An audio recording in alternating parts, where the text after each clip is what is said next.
Welcome to MTN Outdoors. Hi there, I'm John Riley and I'll be your guide for this week's episode of MTN Outdoors. I'm out here today doing some high altitude huckleberry picking. And you know what? If you stick around to the very end of the episode, I'll even share with you my huckleberry spot. Now, I'm not the only large hairy creature out here looking for berries, which is why I've got my bear spray. Recently, residents of Gardner have been dealing with a problem grizzly, as Alina Howder reports. A nearly 600-pound grizzly bear was euthanized last Thursday after it spent over a month breaking into Gardner homes and businesses in search of food. One woman's encounter has her feeling safer rather than sorry. It's a scene most Gardner residents are used to. He continued to get into garbage every single night, it seemed like. But this particular grizzly gave Gardner residents like Debbie Dixon quite the experience after someone left a bag of garbage next to her locked can. I heard some crashing and banging, and he was just on the other side of the fence getting into a bag of garbage. Before it was killed by FWP last week, this bear was notorious. This is actually a picture of the bear. This is him right here. That's a photo I took years ago, actually out in the national park in Yellowstone, before he had a lot of the bad habits he developed more recently. Evan Stout with nonprofit Bear Awareness Gardner said the bear was most likely lured to town years ago by its apple trees. I always call him the gateway drug to conflict. And just kept coming back, gracing Gardner with its presence earlier this June. This year in particular, his behavior escalated to trying to break into buildings. He was able to enter a couple buildings, which is really, really scary. He broke out some windows.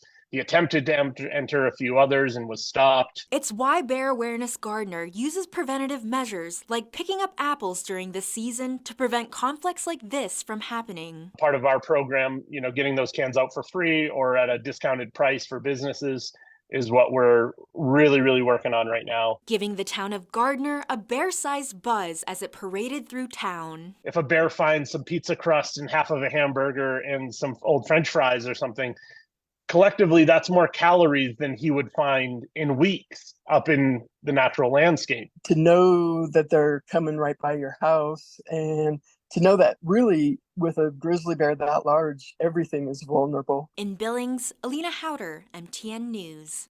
This comes down mostly to population. Yellowstone Superintendent Cam Shawley offers that short analysis of a 25-year controversy over bison management in the park. And we've tried to strike a balance, listen to various stakeholders, cooperating agencies, tribes, the general public, to come up with a balanced plan. It's by far not perfect. Yellowstone bison like these from the northern herd have always elicited a strong response from people. Some want to see a lot more, others want to see a lot less. State of Montana is among the latter.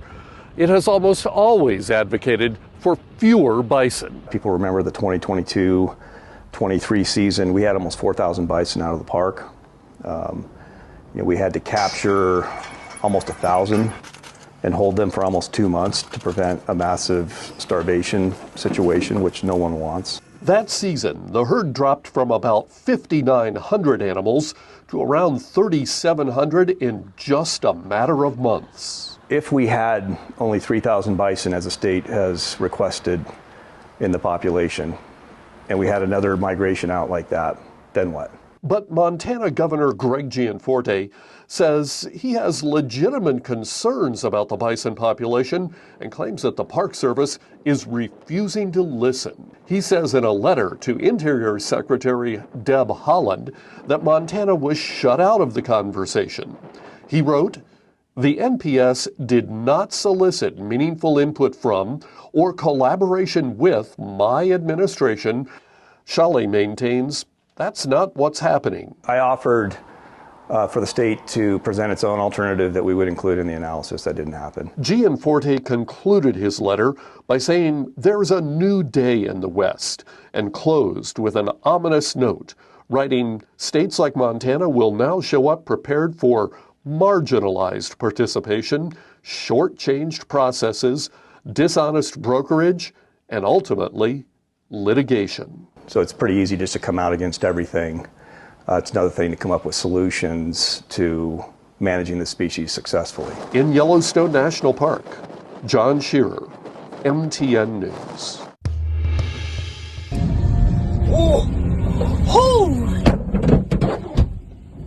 Holy crap, we gotta get out of here. It's a terrifying situation that left two teenagers trapped in a car for hours during last Wednesday's big storm. The driver of the car was young Bennett Peterson, who recalled his first thoughts after the power lines fell on his vehicle. In the video, you can hear me like say, "We got to get out of here." That's like the first thing, like we got to get out of here. And then I realized we were like trapped in there. The line was sitting on the mirror right there, and I was like, "We can't get out of here." And we just tried to call up people that we know to see if they could help us. Peterson was driving his friend Cooper Green home after hanging out with other friends when the storm appeared seemingly out of nowhere. Green gathered this video of the storm, capturing the moments right before the two of them got stuck. After an initial panic, Green said the situation eventually calmed down. It was after the lightning stopped and the wind started to slow down. Because when the wind was picking up, we could feel the car rocking back and forth from the poles. Eventually, Peterson's dad safely got the two boys out of the car and was grateful for everyone who supported them through the situation. Like I was super thankful. Like I got the feeling that we were going to be okay. We had tons of people praying for us and stuff. Like eventually I just started to feel like calm and like I knew that we were going to get out okay. After everything, Peterson has advice for anyone who may find themselves in a similar situation. Honestly, I would say in a situation like this, listen to your parents. They were able to get us out and calm us down a bit. And I'd, yeah, definitely say that. In Missoula, Derek Joseph, MTN News. Strong thunderstorms that caused destructive winds in Missoula pushed across the Continental Divide, causing some wind damage here in Conrad, where one woman is counting her blessings. I was out putting away the stuff that might blow away, pool floaties and whatnot, and next thing I knew there was a tree and I was buried in branches. Tara Franson, a resident of Conrad, was in her backyard when the incident occurred at around 11:30 Wednesday night. In an attempt to prevent items from blowing away in the storm, the tree crashed to the ground just inches from where she stood. Dial on the pellet box on the grill there. I was standing right behind that pellet box. I thought, holy cow. Well, at first I thought a branch had just fallen and grazed me. And I thought, well, that was close. And I turned around and ran into the trunk and just about fainted, because who wouldn't? For areas like Conrad, adjacent to the Rocky Mountain front, these winds aren't completely out of the ordinary, though residents were concerned of tornado activity Wednesday night. The storms left a path of destruction from Missoula and crossing over the Continental Divide, bringing 60 to 75 mile-per-hour wind gusts to Glacier, Teton, and Pend Oreille counties. Very, very windy. I'd been looking out the window at the front of the house, hoping a tree wouldn't fall on the trucks out there. And the storm not only brought gusty conditions, but it also sparked fires across portions of north central Montana.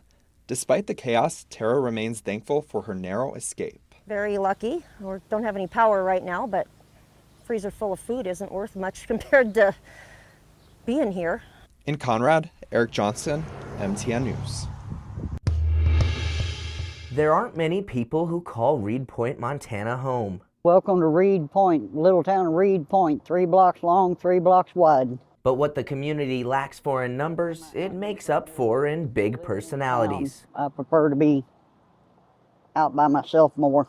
60-year-old James Daniels is one of those residents. James is busy. Don't let that wheelchair fool you. And you see his little tracks everywhere and stopping in and checking on everybody. Those who've met Daniels know the double amputee is always up to something. He does a lot more than people without a handicap. And they draw inspiration from his can-do attitude. I don't think it's in his wheelhouse. I mean, to think that he can't do something when he sets his mind to it. Just embracing life, especially after the accident. That accident nearly took Daniels' life. I was real close to giving up on life because it is so hard. Nearly 20 years ago, he was involved in a bad accident while living in Kentucky, ending up sandwiched between 2 semis. They took my right leg, and then 6 years later is when they took the left leg due to complications. His new reality was tough to get used to at first, but then there was progress. Just one of those things, they took my legs, they just slowed me down, they couldn't stop me. Daniels got back to his outdoor lifestyle, moving to Montana and obtaining this wheelchair, which gave him the freedom he was always used to. He just does difficult things, difficult for anybody. And in September, that will continue. Daniels is planning a 21-mile hike through the Castle Mountains near White Sulphur Springs, alongside his best friend, Remy. It's heroic, it's healing, it's getting up, moving on. Nothing scares me. You get smashed between two semis, it's going to take a lot to scare you after that. A man who's lived through tragedy and is always looking for his next adventure, while inspiring others along the way. It's not just respect, it's like, wow, there he goes again. In Reed Point, Charlie Kleps, MTN News. Coming up after the break, we learn more about fire-smart gardening. But first, it's time for some trivia. Montana has seen some large fires, but do you know what is the largest wildfire ever recorded in Montana? We now return to MTN Outdoors. So do you know what is the largest recorded wildfire Montana has seen? While the 2017 Lodgepole Complex was one of the state's largest fires with 270,000 acres burned, the Great Burn of 1910 saw more than 3 million acres burned across Idaho and western Montana. Wildfire is an important part of the Montana ecosystem, and old burn scars like this are a great place to find new huckleberry patches. Now, that being said, the area does look dramatically different than it did before the fire, like what we recently saw at Canyon Ferry thanks to the Horse Gulch fire. MTN's Tom Buchanan recently spoke with some residents who use fire-smart gardening to protect their properties. The plants and materials around your home hold the potential to either possibly endanger your home during a wildfire or possibly help keep it safer during such an event. The Firewise demonstration garden here behind me provides some really great examples of plants and materials that can hopefully help keep your home safer during a wildfire. The garden has various fire-resistant and drought-resistant plants, as well as fire-resistant building materials like gravel, sheet metal for roofs, and fire-resistant deck material like Trex. If you can have the fire on the ground when it hits your home, you're so much better off. If you've done some ignition-resistant construction, that helps, but if the fire is not coming at you from a group of trees or junipers or some kind of real heavy flammable shrubs, if it comes at your house like that, it's very difficult to not have the house or something around the house catch on fire. So it's much, much better if a fire's on the ground when it hits you. Mike McFerrin, a former Sheriff's Office deputy, former Canyon Ferry fire chief, and previous member with the Tri-County Fire Safe Working Group, took that information seriously. McFerrin lives off Jimtown Road, right next to where the Horse Gulch fire burned. His home was less than a quarter mile from the edge of the fire. But because of the fuel-thinning work he had done, lawn mowing, adding a green belt, and using fire-resistant materials on his home, as well as backfire work and a dozer line done by firefighting agencies, his home was safe from the fire. McFerrin has taken the suggestions from Tri-County Fire Safe Working Group seriously and made improvements to his property to better protect himself and his home. Anybody that hasn't done the fuel mitigation work or tried to make their home fire resistant, all bets are off. Because I know, after having been a volunteer firefighter, we don't have enough fire trucks to put one at every house when a fire of this size is going. For those interested in becoming more fire safe, a good time to transplant plants is in September. And the Tri-County Fire Safe Working Group provides free assessments for homes that can help steer you in a more fire safe direction. Reporting in Montana City, Tom Buchanan, MTN News. The weather is perfect for camping. Hot, dry days, warm, pleasant nights. The weather is also perfect for wildfires if campers aren't careful. Fire restrictions are already up in many parts of the state, and that can limit how campers can use these. Remember that if campfires are allowed, they have to be in established campfire rings, usually that that have a steel liner to them. So creating or building a campfire ring is not allowed, especially a place where we have fuels all around us. It's really not a good idea, and it really could create some bad situations. Campfires are just one potential fire start risk this time of year. A stray cigarette, a hot muffler on a chainsaw, even your vehicle could ignite these dry grasses. And once that happens, a wildfire can follow, and you would be responsible. So it includes more than just campfires, right? Cigarettes. If you're towing a trailer, make sure you don't have chains dragging on the ground and creating sparks. When you go in and park, make sure you're not parking over the top of dry fuels, because that can not only start a wildfire, but you could lose your vehicle potentially as well. Jacobson noted that the Montana Department of Natural Resources and Conservation, or DNRC, has a great website to find all fire restrictions in the state of Montana. It's mtfireinfo.org. Now, outdoor activities are still very much possible here in Montana, even with these dry conditions, with just a little common sense to make sure this doesn't turn into this. At the Cameron Bridge Fishing Access Site near Belgrade, Chet Lehman, MTN News. If you've ever stepped outside in heat like this and felt irritability, stress, and even fatigue, you're not alone. Excessive heat like this can take a toll on one's mental health. Go, Lily, go! You can do it! Little Lily Asbill might not have noticed how hot it was at Pioneer Park. She's the queen now. But her mom, Jenna, sure did. It makes you irritated and very irritable, and it feels like everything's kind of closing in. Damon Wojciechowski noticed as he was practicing yoga in the park. It can make me irritable. The heat, yes, definitely can make me a little curt, I would say, when I'm talking to my boss. Everyone has their own uncomfortable reaction, and there's a reason for that. None of us are used to sitting in temperature of 106 degrees. Dr. Eric Arzubi with Frontier Psychiatry in Billings says it's all about the 3 S's: stress, serotonin, and sleep. Excessive heat can actually cause a stress response in our bodies. In high temperatures, the brain realizes something's wrong and produces cortisol, the body's stress hormone, and adrenaline. People might feel extra anxious or worried, irritable, angry, and people who already have mental health problems will actually sometimes have their symptoms get worse. Excessive heat also messes with serotonin levels in the brain. And that also causes, variabilities in mood and anxiety. It's not you. It's the environment that's dialing up the stress, and this will pass. Limiting your time in the sun and maximizing your time in places that have air conditioning and other people will help, like the library or even a grocery store. You brought it with you? Jenna and Damon have their own tricks to beat the heat. Exercise helps with your serotonin too. Take a deep breath in to the nose and out to the mouth. Maybe do that like 3 times. That right there does a nice little reset for me. In Billings, Alina Howder, MTN News. We now return to MTN Outdoors. Welcome back. Honestly, it's been pretty slim pickings this year for huckleberries. It's a lot to do with the fact that temperatures have been so hot and we just haven't been getting a lot of moisture later in the season either. That also has been impacting our fisheries, specifically the flathead drainage, which for the first time ever, FWP has put under hoot-owl restrictions, as Sean Wells reports. I'm here at Blankenship Bridge just outside of Columbia Falls, where the Middle Fork and the North Fork of the Flathead River merge together. Effective Wednesday, hoot-owl restrictions are in place on the North Fork for the first time ever. I think it's necessary. It's too warm in the afternoons, and you see more and more of them rolled over, so we don't want to be killing them.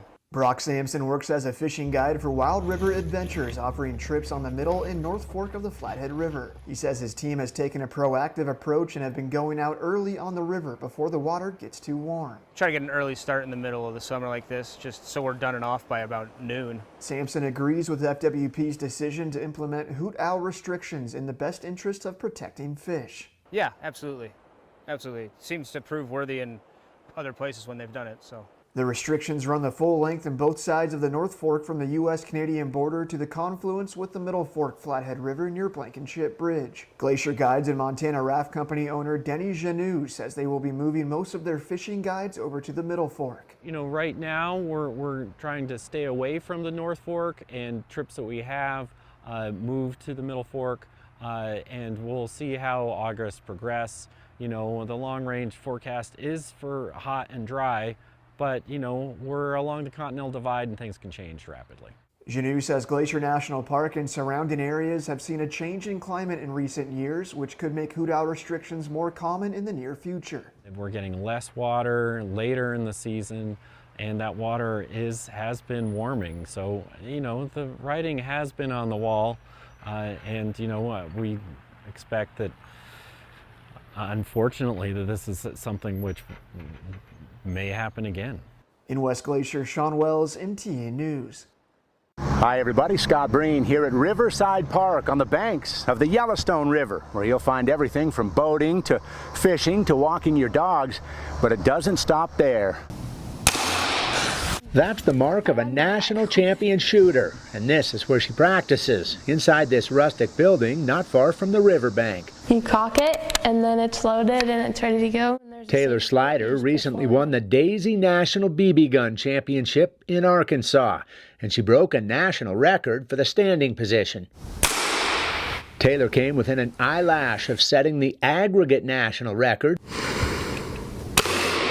scoring 492 points out of 500. And I almost did, but I missed one question on the test, so it didn't quite happen. That's right. Shooters also take a written exam with the competition as part of safety education. The question Taylor missed that would have given her the new national aggregate record? It was like what angle your body is at in prone or something. Taylor says now she'll never forget the answer. She's one of 7 members from Yellowstone and Carbon counties who qualified for the national event. These are the Yellowstone Young Guns, one of almost 60 teams vying for a podium finish in Arkansas. And the Young Guns did it, placing 3rd. According to Taylor's mom, Michelle, it's Montana's highest team finish in decades, despite a disadvantage. We have one competition where we can qualify for nationals. In the South, there are states that have 20 competitions a year where people can qualify their teams. Michelle is president of the Laurel Shooting Education Program. And it gives them a lot of background and tools around gun safety that, we feel is probably the most beneficial thing that we offer through our program. Aside from the 50-question test, the national competition includes 4 shooting positions: standing, kneeling, sitting, and prone. You see the collection of targets, trophies, and medals Taylor's accumulated. She and teammate Bridget Thomas, who placed 9th, also both earned continuing education scholarship checks for their high marks. Taylor's 15 now, so she is aged out of the BB gun competition. Yeah, but after this you can do like air rifle, or there's a lot of different things. One of them is simply hunting, which she already enjoys and appears to have a sharp shot. Scott Breen, MTN Sports.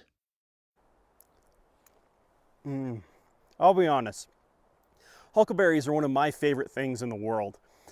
Well, thank you so much for joining us, and that's going to do it for this episode of MTN Outdoors. But as I promised, my high-altitude huckleberry location is